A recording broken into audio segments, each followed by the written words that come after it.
So I just finished an escape room. You did just walk in the Just came office from from an that. escape room. Did you escape?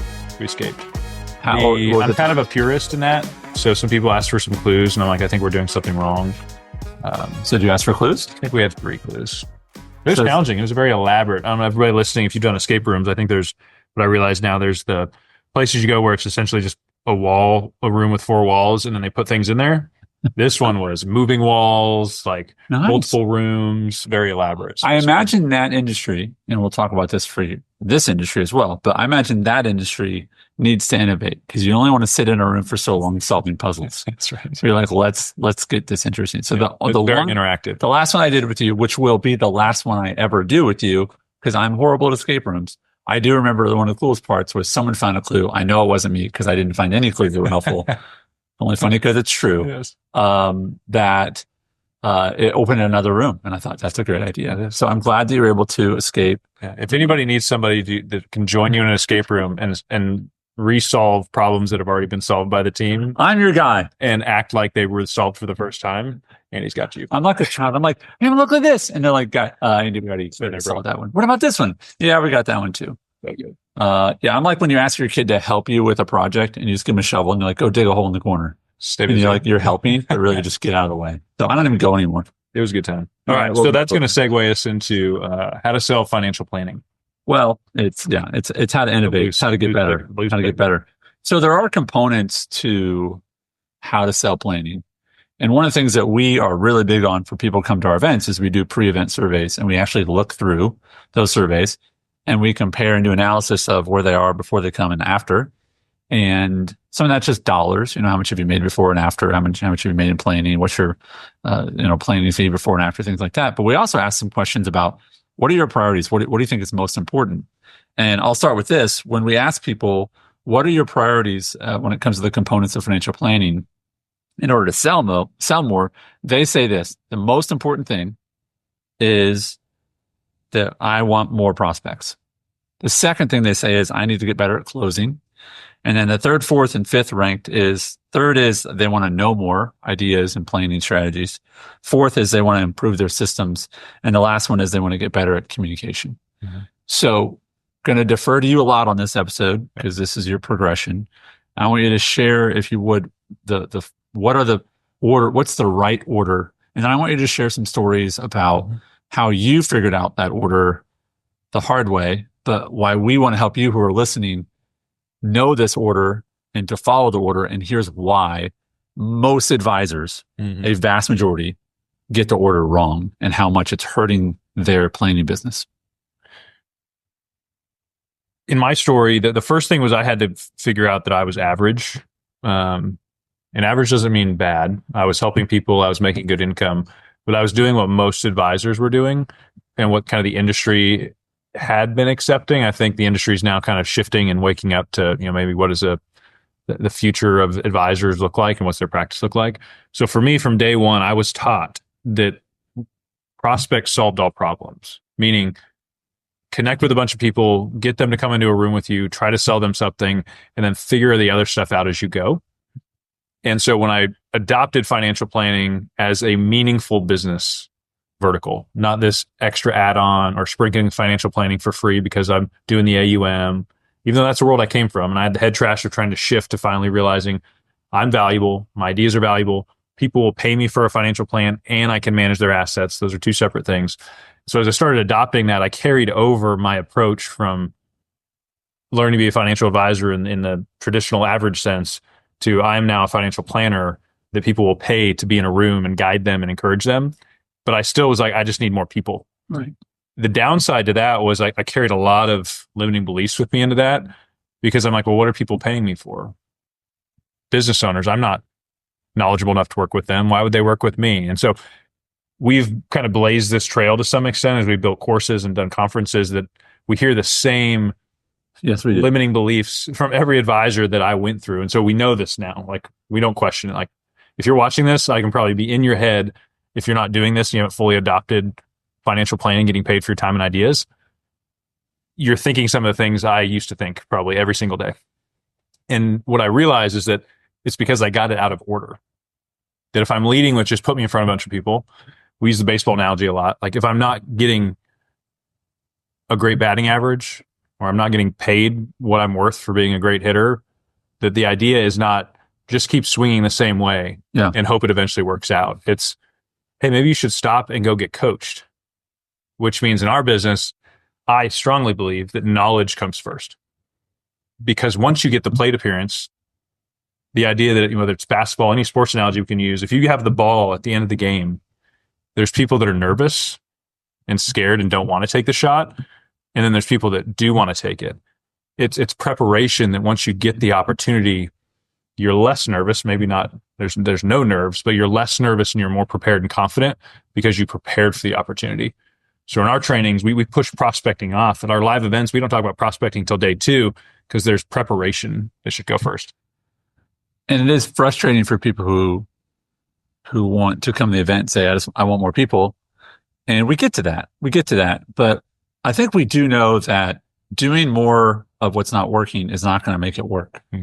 We know that. I mean, that's why it's called an average. It's you swing 10 times, you hit it once. If you swing 100 times, you're going to hit it 10 times. Your average should not get better. That's just your average. The frustrating thing, though, is like technically you did get more hits. And our industry would say, yeah, if you call 1 million people, right, you're going to get more business than if you call 100. So call 1 million. And now that I've kind of woken up from that and I look back at it, like I have some degree of frustration with that because I was like, while that's technically true, I wish I knew there was a better way to do it. And I just wish someone would look advisors in the eye and just say, you can do it that way, but let me share another way that for a time is going to be more difficult, but it's going to, we were talking about this, I think last week, Sten, about the idea of if you want to get over a mountain, you can just go over the mountain. You can climb up the mountain and then go back down to the other side, or you can drill through the mountain, which will take a lot longer, but then you have a tunnel and you can just go back and forth on the tunnel. And so many people were just told like, well, the way you get over a mountain, you just got to climb it. And it's long and it's difficult and you'll get to the other side. Mm-hmm. And that's true. You will get to the other side, but imagine getting to the other side and then you're like, what's that noise? And you hear a train and you look and someone has like built a tunnel. Now the tunnel was difficult, but what you're going to talk about today is, hey, I tried the other way. Now here's the right order to do things. And we're never going to sell that it's easy. It's still hard work, but it's smarter work. Yeah. So part of me wishes the average way didn't work at all. Yes. Because then we wouldn't have to talk about it as much, but it's one of those things where the most dangerous thing is the thing that works just well enough.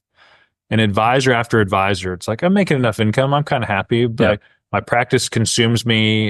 It's fully reliant on me. I struggle to get prospects my entire career. Like these things that we've kind of grown to accept. And I think about it I was talking to somebody today about my house, how it's so funny that when we have to sell a house, how much stuff you do at the very end. And then you're like, why didn't I do this stuff when I got to enjoy it? And some of that is like, I can guarantee, because we've talked to so many advisors, I can predict the regrets that most advisors have when they're later in their practice. And yet still so many advisors are kind of head down doing the same thing. It's like, we're all kind of on this path that we don't know we're on. We're all ending up at the same place. And at some point I'm just kind of like, how do we get back to the beginning and start telling people at the front of the line, like, hey, you don't have to do that. Like there's another way to do it. So when it comes to selling financial planning, I am fully on board with every advisor listening right now. You need to be moving to a place to where you can get paid for your time and ideas to some degree. I want us to reject the idea that I'm going to give away 20 hours of my time in a year for $1,000. Like if you were dipping your toe in planning, yet you're giving so much of it away that it's unprofitable and frustrating to you, like that's not what we're talking about. I want you to get paid so well. This should be such a profitable piece of your business that also becomes kind of the very tip of your prospecting funnel. Planning clients love the conversation that's not based on selling product. And then eventually they will need some kind of implementation help. And guess who's waiting there? So if you can't yet see the beauty of that business model, I ask you just to kind of sit in it with us, because I've been through the head trash and the frustration and rejecting what I used to do, to coming out the other side being like, I would never do it another way.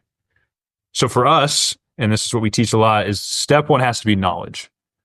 We have to take ourselves seriously. Like you are telling people what to do with their money. Let's not prioritize the selling abilities over being a knowledgeable professional. I mean, it's staggering that this has to be said, but I understand it. It's the fact that you can go sell something you don't truly understand. And obviously there's harm to be done for the consumer on that side. But I also think as an advisor, and we'll talk about some of the things when you do it in the wrong order that happen, is that if you don't have the right amount of knowledge, not only could you do the wrong thing, and most people are not malicious in that way in any sense, but if you don't know enough, you're going to miss opportunities. Right? I mean, I think about this again as a coach. It's like it's the situation. Like sometimes, yes, you want to go hit the ball as far as you can. And sometimes you don't want to swing. But you have to know the situation. And so I want to ask you, when you started to say, I want to be known for planning, I want to get paid for my time and ideas, where did you start to feel like, you know what, I'm different than most advisors because I'm thinking about this, I'm learning about this. What kind of knowledge did you start to gain to feel like I am not just collecting AUM. I'm not just giving them a policy. What is the kind of knowledge that you can go get that's worth paying for? I think it came in stages for me. I think there was an element that I understood when I got into the business. I think stage one for me was, hey, go sell life insurance, fairly basic life insurance, till you make enough money to where you can then afford the right to go study more important things, which would allow you to get bigger clients and sell bigger things. So there's some idea early on for me. It was like, okay, over time, I need to learn more. Partially trial and error. Like, hey, once you get into a situation, you're going to learn. I'm like, that just didn't sit with me. And then part of my story was I moved to a new city where I didn't have a network to work off of. If I was going to grow my business off relationship, it probably wasn't going to go great for me. So I was forced to really go like, I need to be technically better than a lot of advisors. So when I get the plate appearance with my ideal clients who most likely already have an advisor, I have something new to bring to them in order to gain their business. And I was doing that pretty well. Once I started saying, okay, I'm trying to venture down a path where people are going to pay me just for that. It's one thing when I'm selling products and adding extra value. So I'm trying to woo them into buying the product with some more value. It's another thing to say, hey, I'm not going to sell you anything. The only thing you're paying for is a financial plan, is the things I know or the people I have access to that can come up with strategies for you. That's when I shifted to I didn't take a year off of business just to get really smart. This is something that you kind of do always together, is that I could learn a new thing on Monday. I can gain knowledge on Monday, and I could go find somebody that needs that knowledge on Wednesday, and I'm still following the order. And so I don't want you to hear us at all saying, stop everything you're doing, go into a temple somewhere and meditate for a year, and then come back down the hill, a new advisor. Like, you can start doing this thing tomorrow. What we want, though, is that you start prioritizing knowledge because you recognize that is a confidence builder, and it will be the thing that closes the business for you. It's, we're still going to talk about communication. You need to understand and communicate the product well, but we're not selling things. We are coaching and educating. That's what we want to be great at. When you learn, good. Yeah, lights roll bright. Okay. Once you have enough knowledge on a topic, and that will give you way more confidence to communicate it clearly versus just a little, and you're kind of, stammering through the explanation of it. You don't have a story to relate to it. You can't quantify it. There's no analogy. There's no, drawing you can do. Let's assume you're past all that and you really understand it. What are the communication skills that in 2025 are going to separate an advisor from most other advisors? So I've realized, and it's frustrating to some degree, that the advisor that has the best communication skills will win business. And winning business is not always that you beat out another advisor. Sometimes that's the case. There's a few times a year where I feel like I'm up against another advisor. Most of the case, that's not happening. But it's creating the urgency to win the business in a timely manner. And to me, and that's what we teach, is it's whiteboarding, it's quantifying. It is the ability to stand up and become the authority in the room and coach and teach. That I had a lady in the office yesterday. She even said at the end of the meeting, and these are the things eventually you want to hear. She's like, I have met with 3 or 4 advisors since I moved to Nashville from California, and no one has ever talked to me this way, because I had a full whiteboard behind me. And I said, okay, tell me about that. I want you to know, if I never see you again, here's the investment decision filter. Whether you're buying real estate, stocks, bonds, investing in your business. She had a business where 3 kids are employed, and it was a really interesting situation, but she had never had the type of interaction or communication that touched the thing in her that was like, this feels right. Yeah. She was like, yeah, I think this person was trying to sell me this person was trying to sell me that. Without knowing what was behind the curtain in our business, she was essentially describing our business. It feels like most of them talk about one thing and they try to sell me something. What I know is some of those advisors were probably pretty good advisors. I bet they were really good at the investment account or the insurance, but what that person was left with was, it was kind of as expected. Yeah. Where she left our meeting like, I can't wait to work with you. That fee was surprising. I quoted a $15,000 fee for a 3-month engagement. And I said, that's just how it is. And our goal is to, dramatically have a great return on that investment for you. There's some things we'll find quick and there's other things it's going to take some time to find. But when you're ready, we're here to help. It took me a while to get to the point where I'd present that fee with confidence and sit in the silence as they processed it. And she's like, I can't wait to work with you. Let's just figure out what the best time is to do it. But it took the confidence of knowing I've sat with business owners before. I've learned the ideas. I have a system and whiteboard that I practice. And to her, it maybe feels pretty organic, but I jump up and I'm like, you're going to love this. Hey, has anybody ever told you this before? Yeah. It is this exciting, wow, this professional seems excited to talk to me about my business, and they're sharing ideas, like they're brainstorming on the fly, asking me great questions. That consultative type experience is what every advisor should be creating in their office. And if at the end of that meeting, it's, hey, right now you can pay me one of two ways. We can get paid a financial planning fee, or based on the assets you have, you can move those over and we'll give you a version of the financial plan too. Whatever it is that still values your time and ideas, we're all for it. But you have to become great at communicating. The knowledge is important, but I know so many advisors that know so much and they don't achieve their potential because they can't communicate it clearly to a person that doesn't understand. I was at church last night and pastor said, what's the core mission of our church? And there's like 100 people there.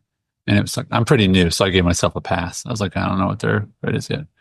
But there's people that have been there a long time. And he's like, guys, we have to know that. Like, we have to know our foundational belief, and we have to be great. It has to be on the tip of our tongue because that's core to who we are. And if you are an advisor and you're like, I want to be different, you have to be able to say why you're different really quickly. Yeah. If you say, I'm better than another advisor, why are you better than another advisor? I mean, the good news is that the bar is pretty low. The bad news is you might be part of that low bar, right? But you can get better so quickly with these communication tips. I want you to give a little bit more because I think that's true. You have a level of confidence when you are in a meeting with a business owner, a relaxation. How much of it is that you just have 20 different ideas? How much it is you've practiced? What is something that, and on top of the knowledge, or is it just you're just confident because you know you have 30 different ideas and you know you're going to have something to help that person? Yep.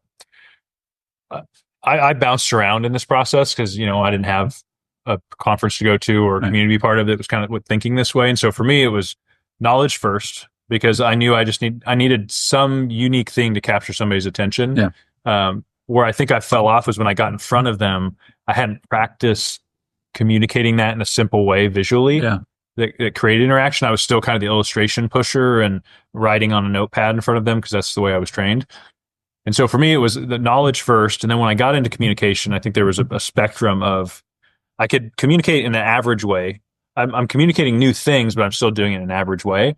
Versus, okay, now I'm going to really lean into this communication thing, and I'm going to learn like how do people do it well, and that's where you come up with things like power phrases. Where you're like, okay, I'm finding myself saying things that always have an impact when I say it, and I learn I need to wait 10 seconds after I say it for them to process it. Yeah. So there's an element of repetition here, but my hope for everybody listening is you don't have to do it over 4 years like I did, trial and error. No. Like we figured this stuff out, and we just give it to advisors.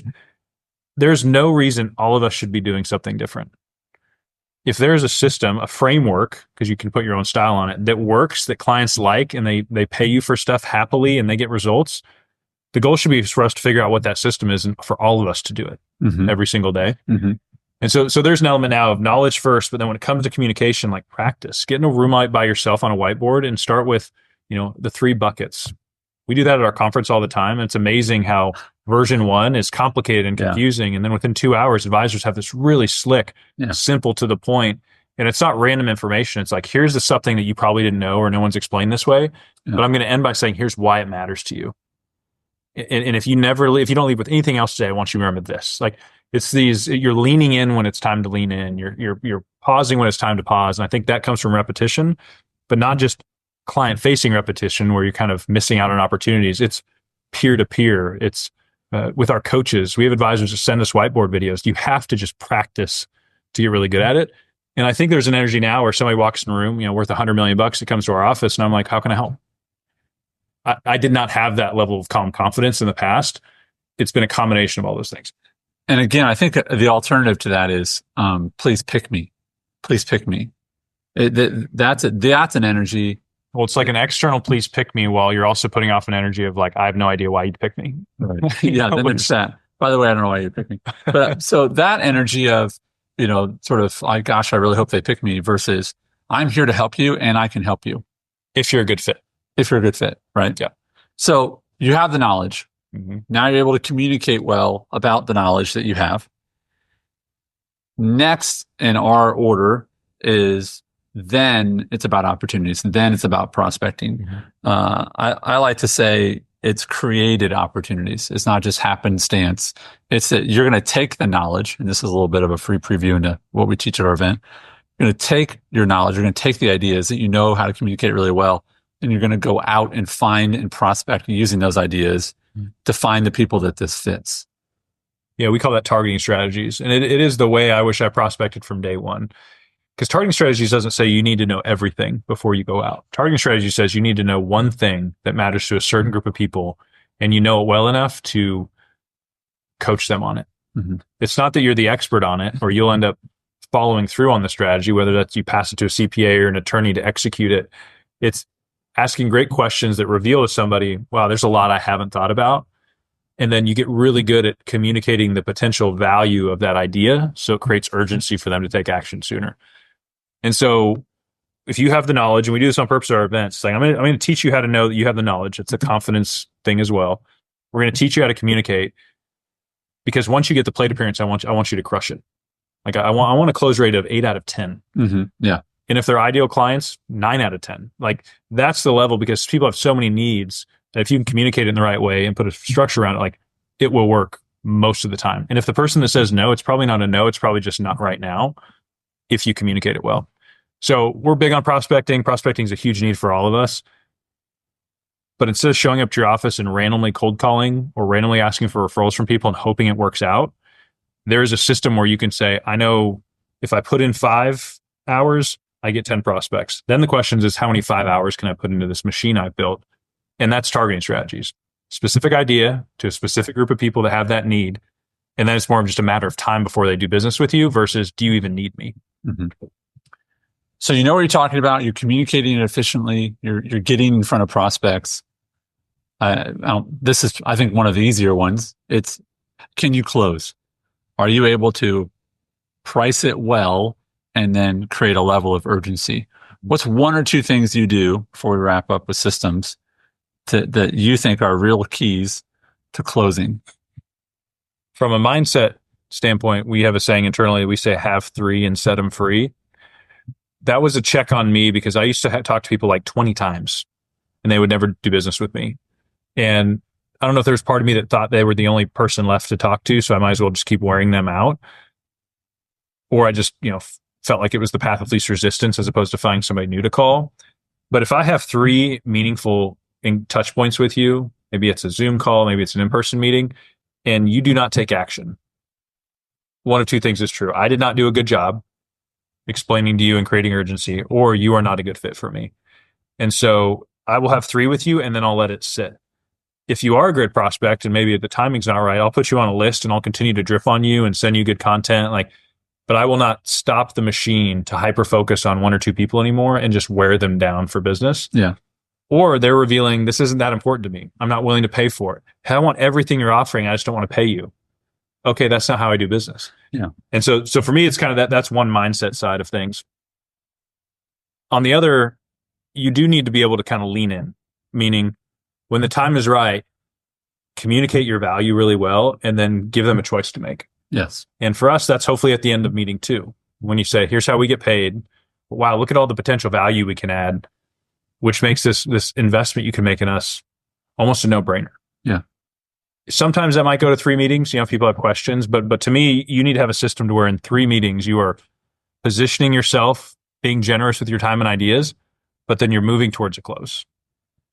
And we do have people in our community that struggle with this portion of it. I think one of the most common errors they make is they will submit the proposal to them via email or something, and they don't go through it with them.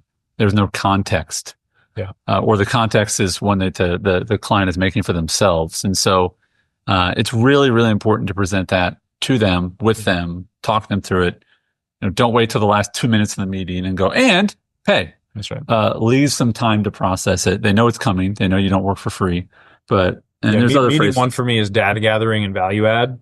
And the whole purpose of meeting 1 is to get meeting 2. Meeting 2, the first half of meeting 2 is to continue to add value, hopefully based off of information they sent you between meeting 1 and meeting 2, to where you can more personalize some of the potential ideas you're going to have for them. And then the second half of meeting 2 is proposal and talking through any questions they have. Somebody may say, okay, I'm going to think about this. That's great. Some people are like, game on, where do I sign?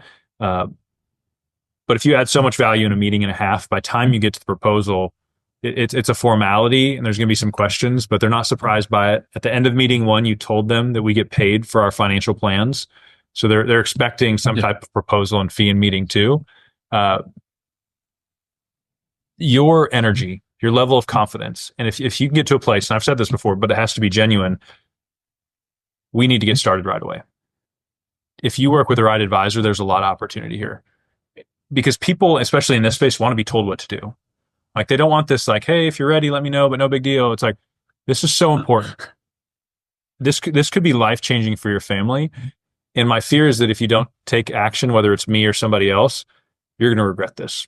And unfortunately, some of this stuff, you'll never get that time back and you'll never be able to catch up, versus if you take action the next month or 2. I care so much about it that here's some ideas. I didn't charge you for them. Please take action in some way. If you mean that when you say it, they feel it. Mm-hmm. And in my mind, it creates urgency and trust. And it's not, if you are a fit, it's not a yes or no. It's what's the right time for us to get started. The last piece of this is systems. You need to have systems to support all these promises you've made and all the things you're going to do for people. And I think it's the least exciting for most people. But I had a conversation with 3 advisors in the last week that left our event, which happened 8 days ago. And they went home and they sold plans from our event to today. They'd all sold plans. And one of them, I said, okay, so what are you excited about? This. I said, what are you worried about? And they're like, I got to deliver on this plan thing. I said, what's great though is you now have money to go, if you have to go get something else or go hire someone or whatever it might be, isn't it great to be able to fund your business to go create better systems or get new software or whatever it might be? So the systems is the last piece, not because it's negotiable. It's not negotiable. You have to do it. Mm-hmm. But when we look at this, if you listen to this show, you're a person of integrity. Like those are the kind of people that we attract. And so again, thank you for listening. Thanks for being part of our community. Like, you're going to figure out the systems, but you also have to have systems. Like, you can't do all those things and have bad systems, because that will catch up with you. Yeah. So I'll let you have the last word on the importance of systems. Yeah, I think what I'm realizing is financial planning is just a system wrapped around probably a lot of the stuff you're already doing. We're going to level it up and have more intention around it, but you're adding a system to, hey, actually, when I deliver this, it's going to look professional. I'm going to have a system of gathering the data more intentionally. When I was, a securities investment-based advisor, insurance-based advisor, it's like I'm gathering a lot of the same information, but I'm using it to justify a product purchase. Now I'm using it to paint a big picture.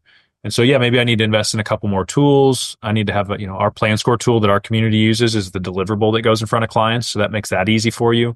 That tool builds your proposals for you. So there will be some lift of saying, okay, from when somebody says yes, I need to have a system of gathering information, clearly communicating what their goals were, and then delivering an action plan to them that they actually understand. And the good news is you don't have to make that from scratch. Or the advisors that come to our event, we're like, here's everything. Yeah. Go get them. And when they're like, oh, wait, I'm already meeting with people. Now I just need to add an extra option. Before, I'm just trying to get their investment account. Now I'm going to say, but by the way, I think it's really important that we do a deeper dive right now. And this is probably something you should do every 3 to 4 years, is where we really dive in and we get new data and we build a plan just to make sure you're on track. This is what that looks like. I will not tell you, if you are new to this planning world and all you've done before is AUM or insurance, that you have to stop doing everything else, because you'll run into $1 million AUM client and your fear will be, well, if they say no to the plan, I'm going to miss out on the assets. that usually is not the case, but I understand the fear, then maybe you start by saying, option one is I manage your assets and you get 2 meetings a year for 30 minutes. Option two, you get a full-fledged financial plan that we build over the next 3 months and you get 4 meetings this year, but there's a fee for that. I think presenting both options allows you to avoid over-serving people and not getting paid for it. And if anybody ever asks for more, you can be like, oh, I love that. I'd love to do that for you. Here's what that option looks like. So even just start going down to where you're giving them an option that doesn't give away your time and ideas for free. Hopefully you get more confident to where you're positioning it more intentionally, because people will say yes to it. But if the head trash is holding you back, just make sure it's at least an option for people to work with you. Thanks, Sten. Thanks, brother.